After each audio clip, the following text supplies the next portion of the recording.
Let's see here. Carol in Philadelphia, you are on the air with Representative Boyle. Yeah, hi, Tom, and hi, Congressman. I'm so happy to talk to you today. So this is a question about Medicare. I am on traditional Medicare, and in October of 2019, Trump signed an executive order, which I, at the time, called death by a thousand cuts, and now I'm seeing on my Medicare statement, I guess those thousand cuts are kicking in. I saw a denied charge that is simply insane. I'm wondering if there's something that the Progressive Caucus can do, and you're on Ways and Means, I hear that, to look at that executive order. It's from October 3rd, 2019, to, quote, protect Medicare, and instead it was an attack on traditional Medicare. What can be done by Congress? And I'll take my answer off air. Thank you. Yeah, thanks a lot. First, it's great to get a call from a fellow Philadelphian. If you remember, Donald Trump campaigned in 2016 as supposedly an unconventional Republican, said he wouldn't touch Social Security, wouldn't touch Medicare, wouldn't touch Medicaid. Then every 4 years he was president, he proposed a budget that would cut Social Security, cut Medicare, cut Medicaid. As a member of the Budget Committee, I spoke out against each and every one of them. Fortunately, a lot of his budget cuts weren't adopted, weren't passed. But what he really attempted to do instead was death by 1,000 cuts with executive orders. So let me say two things. First, specifically to the caller, as she may very well be a constituent, my contact info is up on my website, boyle.house.gov. I would encourage her to call my office, any one of my district offices, with any sort of individual constituent service needs regarding Medicare and Medicaid. We deal with those issues all the time. And then more generally, we need to put protections in place legislatively so that future executives aren't able to do some of the things with executive orders that Trump was attempting to do to undercut the programs, to make them less effective so they would ultimately go away. Patrick in East Lansing, Michigan, you're on the air with Representative Boyle. We have about a minute to the break, so a quick one, please. Okay. Yes, I was hoping Representative Boyle would accept information about our need for expanded COVID testing using the saliva test. We are in Michigan using this at Michigan State University, and it's been very successful, as it has been at the University of Minnesota, and in Denver area, they have scaled it out to include the schools.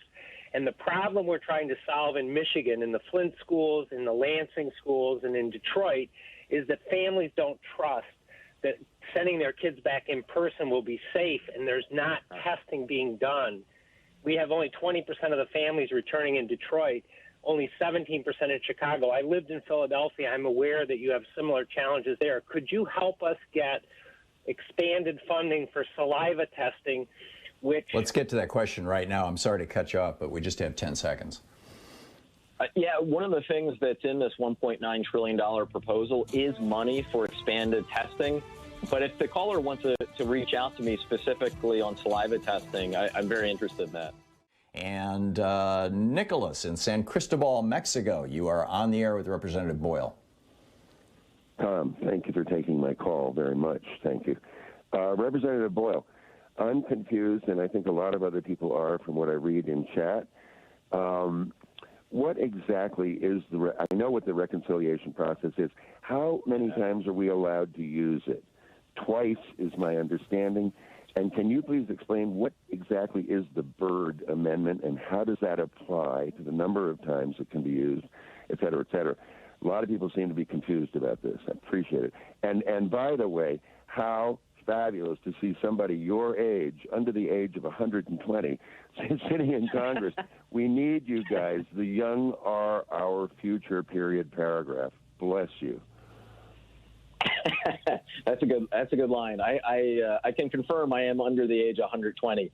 Though I do have a birthday coming up on Saturday. But yeah, as far as reconciliation, I could take up the remaining 40 minutes of the show and put everyone to sleep with the boring particulars. The bottom line is reconciliation We can use it at least twice a year. It appears as if there's actually a way we could use it a third time. But like so many of these things with reconciliation, it really comes down to the interpretation of the Senate parliamentarian. And even that interpretation could be overruled by a majority vote in the Senate. The Byrd rule, as I understand it, because this is in the Senate, we don't have it in the House. The Byrd rule basically says it needs to pertain to the budget. But even that is very much open to interpretation. So, look, I think all of this is silly. I think the filibuster should be scrapped. The Founding Fathers never invented the filibuster. They actually opposed the idea of requiring a supermajority vote. The sooner we get to eliminating the filibuster, the better off we will all be. Devin in Warren, Pennsylvania. You're on the air with Representative Boyle. Yes, thank you for taking my call. I am a relatively young, I'll be 35 this year, progressive Democrat living in rural Pennsylvania, and I am actually looking to get involved in local politics and possibly run for an office. And I am wondering if there are resources out there that would help, and if you had a suggestion as to whether I start at the county level or even go to the state level. And I'll take your answer off the call. Thank you. Yeah, I'm excited to hear that. I mean, it's beautiful up where you live, but as you know, Republicans outnumber us. But here's the thing. We have to start running more Democratic candidates all over the state, and especially in areas where Republicans are in control, because that just helps us statewide. Also, it's not guaranteed that area will always be Republican. Think of the efforts that went into Georgia and Arizona 10, 20 years ago, and just now we are bearing the fruit of that. So I would recommend to the caller, actually both, to contact your Warren County Democratic Party as well as the state Democratic Party. They're not mutually exclusive. I would contact both. I would also look out for any active campaigns that are going on this year. We have judicial elections in Pennsylvania. They are crucial. The way we were able to get rid of gerrymandering in our state was because we won judicial elections in an off year. So the young gentleman could actually get involved right now. Gary in Cooperstown, New York. You're on the air with Representative Boyle. Hi, Tom. Hi, Representative Boyle. Just thank you for taking the call. I just wondered about, I heard recently about mandated cuts that are linked to the reconciliation having to do with Medicaid and Medicare. Just wondered about that. Is that accurate? Is that an issue? No, there aren't any mandated. There aren't any cuts to Medicare or Medicaid that are part of this reconciliation proposal. Dave in New London, New Hampshire. You're on the air with Representative Brendan Boyle. Yes, I'm going to throw. And we have 1 minute to go. The Medicaid, Medicare for all. How about Medicaid for all? My brother is on Medicaid. He had to get a new knee the other day, and he went in. I said, "How did it go?" He said, "Fine." I said, "How did it work?" He said, "I give him my card. They fix me up, and away I go. No extra fees, no extra anything, no out-of-network. And that's basically how it works everywhere else, as Tom has pointed out so many times. So let's get Representative Boyle's response, Yeah. Dave. We're running out of time here until the break. Yeah, well, I happen to be a co-sponsor of the bill, Medicare for All. I think it's inevitable that we will have universal health insurance in the United States. We did actually expand. I wasn't here in Congress at the time, but part of the Affordable Care Act was expanding Medicaid. I think the decision to focus on Medicare is probably more a political one and less about substantive differences between the program. But other side of the break, I can talk more about it. Good morning, gentlemen. Good morning. Listen, I believe that the Republicans are Confederates in Lincoln's clothing.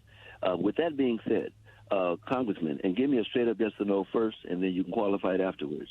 The 14th Amendment, Section 3, do you believe that it is applicable? That amendment, Section 3, do you believe it is applicable to those congressmen who fueled the quote-unquote Stop the Steal movement, which was designed to undermine certified election results? 60 court rulings, and they supported an attack on the Capitol. I'm listening to major news outlets using words like insurrection, sedition, treason. Do you believe that the 14th Amendment, Section 3, is applicable to those congressmen that are serving today? And thank you very much.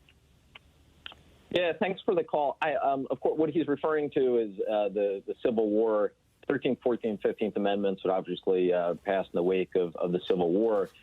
That specific section basically said that anyone who fought against the United States, essentially a traitor, and committed treason and would not be eligible to serve in Congress or hold office.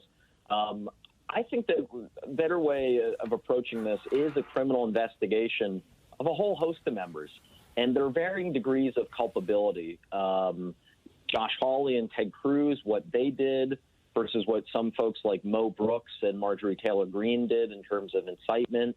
I think that you have to have the investigation first before you can dole out what the punishment is. Finally, what I would say, and I feel very strongly about this, those who knew better but were willing to go along with overthrowing a democratic election in the United States will forever have a black mark against their name in American history. The vote on January 6th was not a vote between Joe Biden and Donald Trump. It was a vote as to whether or not we would remain a democratic republic. Jason in Chicago, you're on the air with Representative Boyle. Yeah, hello. My question is about student loan forgiveness. 20 years ago, my wife and I graduated with our master's degree and $180,000 in debt. The best rate we could get from a federal program was 6.5%, but consolidating to a private lender, we were able to get down to 3%. Now, 20 years later, we still owe $100,000 on that.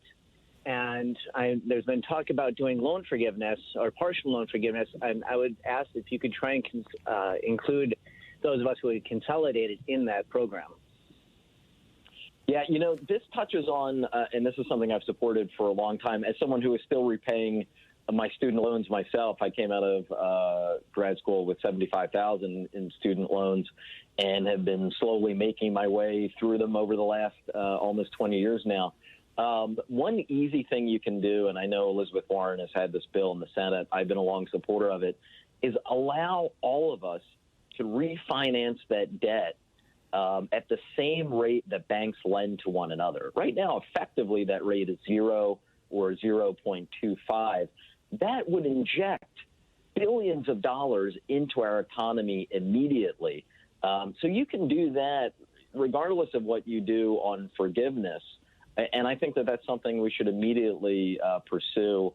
I'm a strong supporter of it. That's brilliant. Tim in Shelby Township, Michigan, you're on the air with Representative Brendan Boyle. Good afternoon, gentlemen. Two quick questions. One, would Representative Boyle, will you be replacing Pat Toomey, who I just loathed? And the second one is... Yeah. And the second one is, would the Progressive Caucus consider a new slogan or bumper sticker of Make America, America Again? Thank you, gentlemen. Thank you, Tim. Yeah, well, you know, I am actively considering at the moment running for U.S. Senate next year. It is an open seat. I think it's critically important that we win it. At the same time, it's a tough decision. I love what I do in the House. I also happen to have, my wife and I are fortunate enough to have a small child. Committing to run a statewide race would be a major endeavor in terms of balancing homework and then the work that I have here in the House. So I'm hoping to come to a decision pretty soon. But it is something I'm considering. Either way, whether I run or not, I'm going to be doing all I can to make sure a Democrat wins that seat in 2022. It's one of the most important races there will be next year. Calvin in Dighton, Kansas, you're on the air with Representative Boyle. I have just one question for you, Congressman. Out of this $1.9 trillion COVID relief bill, how much money has absolutely nothing to do with COVID relief? I would say zero of it. I mean, I don't quite understand the premise of the question. The reality is there is a lot of rebuilding that we have to do. I mean, the testing and tracing, the money for vaccinations, that's pretty obvious. But, I mean, if someone wants to take the conservative line that giving aid to state and local governments that are going bankrupt isn't COVID relief, I strongly push back against that. I mean, it's garbage.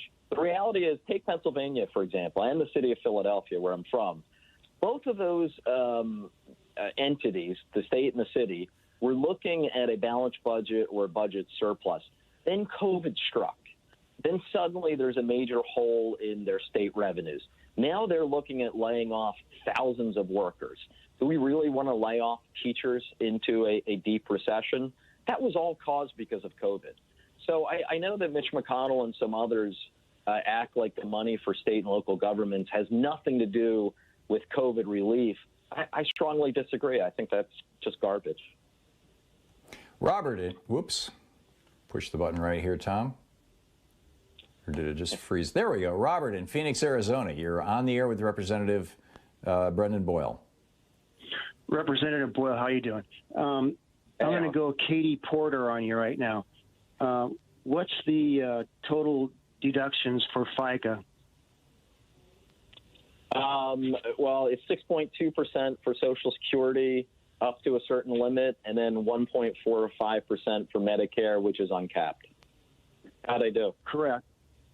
Now, what was the 2020 cap on? Robert, rather than asking, we're not playing Jeopardy here. What's the point you're trying to make, or what's the big question? Could you please bring up legislation to lift the cap on at least Medicare? We can keep the 6.2 for Social Security, but why not lift the cap so that everybody has to pay the 1.45 into the Medicare? Yeah, I think the caller might be confused. Medicare is uncapped. It's 1.45%, no matter how much you earn. The Social Security one, though, is capped, and I believe that cap should be raised. I'm a co-sponsor of a bill called Social Security 2100 that would do that over time. So if the caller's general premise is that the cap should be raised so that way, millionaires and billionaires are paying a higher percentage of their income in Social Security like the rest of us do, I would agree with that premise. Mick in Seattle, you're on the air with Representative Boyle. Good morning. Thank you both for providing us a opportunity to speak. My question is, I've heard very little about the military and whether it's being vaccinated or not, since it is our first line of defense against domestic and foreign invaders. Tell me why we have not heard anything about the military being vaccinated. Yeah, it's a very good point. I mean, first, the vaccination rollout obviously has been a disaster. There was no plan from the previous administration. The president spent the last several months calling up everyone he could to figure out a way how he could remain in office, having just lost an election, instead of worrying about vaccine distribution. And so the Biden administration is having to build this almost, from zero. I think the caller makes a good point in terms of the military. I know that when the National Guard had to be called in and 20,000 troops were deployed to D.C. just in the last several weeks, there is real concern that would become a super spreader event because of just the close proximity they were in with no vaccination. So I think the military, I think, folks in nursing homes, teachers, we have to do a much better job when it comes to getting people vaccinated. We want as many people vaccinated as soon as possible. We all benefit from that. And are you seeing the administration moving in that direction? Yeah, I am. I mean, I was on a call yesterday on this regard. So I'm a lot more hopeful and optimistic now than I was just a few weeks ago.